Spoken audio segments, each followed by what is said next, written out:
Góðan dag.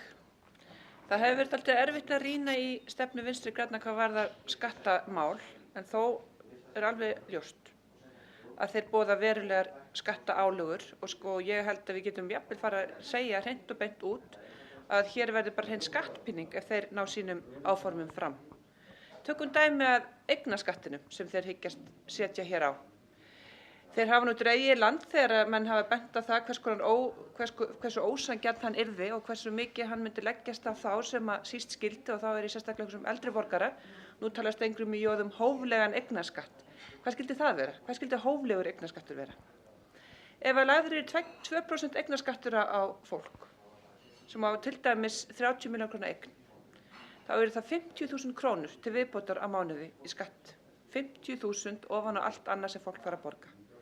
Og þetta leggst með fullum þunga á eldri borgara sem margir hverjir hafa ekki miklu að spila og eiga mjög erfitt með að losa sér við sínar eignir við þær aðstæður sem nú ríkja. Þetta getur ekki verið ósanngjarnara og óréttlátar heldur en þetta. Vinstri grænir hafa sagt að það sé eðlilegt að leggja á eignaskatta vegna þess að það sé gert í nágrannalöndunum. Það er rangt. Öll okkar nágrannalönd hafa undanförnum árum lagt eignaskatt af.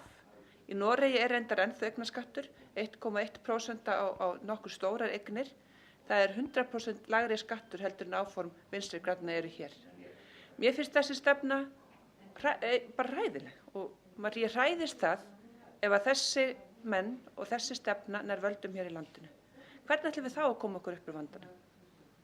Á morgun munum við kjósa framtíðina.